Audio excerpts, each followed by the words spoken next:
So now we're going to travel down to UC Berkeley to the School of Engineering, and we're going to talk to one of the network managers there. They're in the middle of taking a legacy building and modifying it for technology convergence. So we're going to get on the ground floor and see what kind of issues that they may be having. Convergence is very exciting, but there is a lot to it, and one of them is if you're going to power phones out of your existing network, well, this switch is going to draw a lot more power than it ever did before. Is your closet infrastructure going to be capable of delivering enough power to these switches that are going to draw a higher load? And then to go a step beyond that, is your air conditioning infrastructure going to be capable of getting rid of the heat load that's generated by these switches? Okay, so where are we going to go to now? So now we're going to go to just a typical closet and show you, what a typical edge closet looks like, and we talk about the power and the cooling issues in that area. So we're down a long hallway, and here we are to the closet. So I noticed this sign here, Fred. We both got a little chuckle out of it. So it looks like maybe this room's not ready for the converged environment, but what's it missing? What would need to happen to make this ready for convergence? So it's gonna take more power, it's gonna take more cooling, and it's gonna take better battery backup to be able to ride through a power outage. What about generators? Do people need to be thinking about putting generators everywhere now? So yeah, we have a UPS. This probably gives us 10 to 15 minutes of ride through of an outage in a infrastructure that we expect is going to be much more robust. That's not going to be enough. So yes, we are thinking about possibility of how we would have generator service, and it can be very expensive. In enterprise now we're talking about battery backup and possibly generator backup. Do you need generators to make this really work well? Well, if you want the phones to work, I would recommend it. Today's networks and network infrastructure, the closets and the whole infrastructure, they're pretty reliable, but they're not at the same level that a traditional phone system is. Those are real issues that he just shared with us. Space planning, power capacity, cooling capacity. Think about it, is your facility ready for convergence? It's not all bad news. Once you get through the planning process and implementation process, there's a lot of benefits to convergence.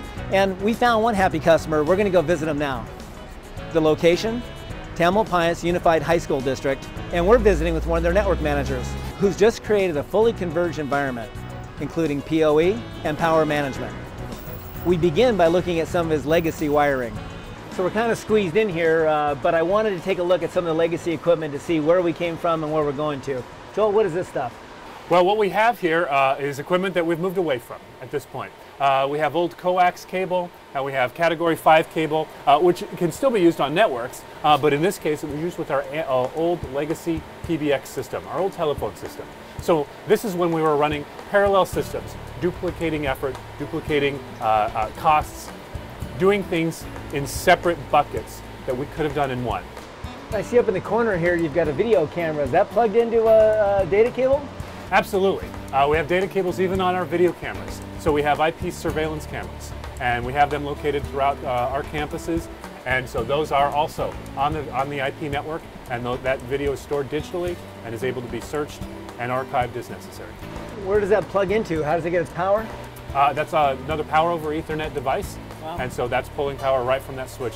So in my core switch here, for example, I have an entire blade devoted to power over Ethernet, or even deploying enterprise power management, where we can, from a central location, manage the power of all of our network-connected PCs. We want to look at ways that we can effectively use the network, and one of the ways is to say, there are 1,500 devices on here, well, why don't we look at how we can start to manage the power consumption?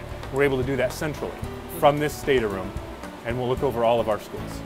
Joel, here we are. We're in your office. Right. You're able to monitor everything on one machine. Is that possible? Absolutely. And it's wireless to boot. I'm able to come in here, and I'm able to pull up information about the very wireless network that I'm working on. I've got tools that help me report back to me on all of my network devices and tell me what's up, what's down, what's the history of the device. What do I need to take care of? Clearly, there are some issues here that I need to address as soon as we're done.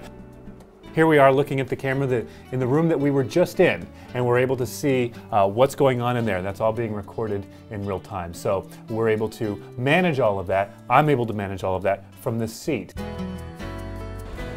What about large buildings like this and data centers? Is the building of the future here today? Well, it is using BACnet. BACnet's a programming language that allows us to communicate with traditional building systems like elevators, security systems, HVAC systems, energy systems, all over one wire. It's where we can really get all these systems converged and have true interoperability. I was lucky enough to meet up with one of the members of the ASHRAE committee for BACnet at a data center belonging to one of the nation's largest financial institutions. Building like this, how does it benefit from BACnet? Oh, it benefits tremendously. Again, looking at these old panels here, there's a tremendous amount of wiring involved with this. With BACnet, you've got the one wire. How does BACnet fit into the world of convergence? Well, BACnet is the language of building convergence. I mean, you consider a facility like this. You've got your HVAC system, you've got your physical access control, you've got your backup battery systems. In the old days, they'd all be independent and little to no interaction between these various systems. But with BACnet, you can bring them all together. They can communicate on the same wire, and they can communicate with each other, and you can get various benefits from that. You're looking at a card reader. We just came from the building monitoring station. Bill, how does the card reader work with BACnet? Well, in several aspects. First is, again, it's on the same wire with the rest of the system. And then when you've swiped your card at this, you can light the path to his office. You can get the office warming up. You can bring elevators to speed his way to the office. You can do a number of interactions just by having the card reader on BACnet. So you can see we're here in a chiller room. Bill, tell me, how does BACnet work for the chillers to be able to communicate back up to the building management room that we were just in?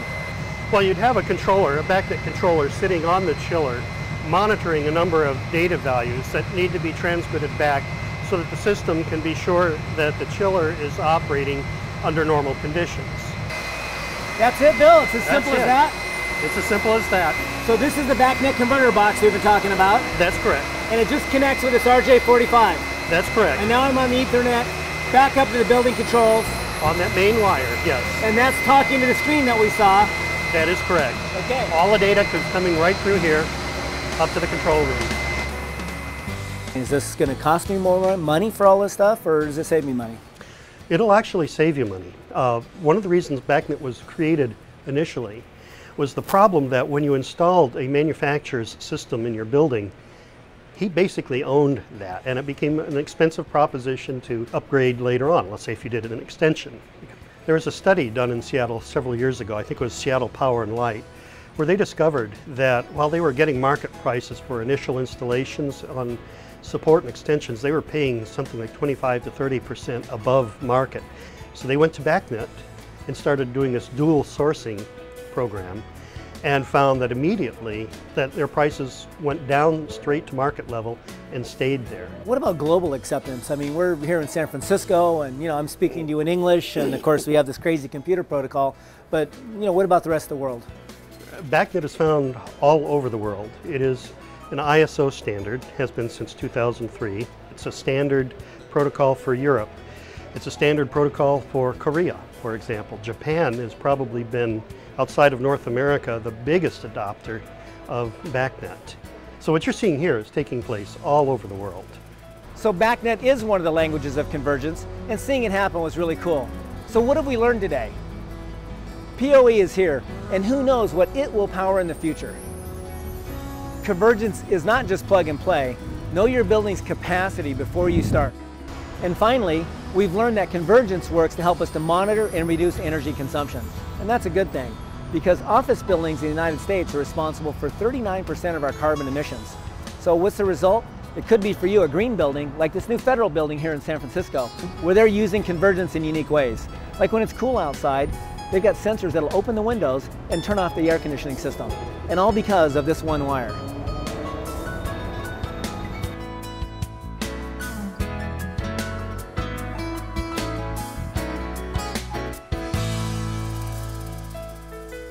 This program was brought to you by Teladata, expert and unbiased IT infrastructure consulting.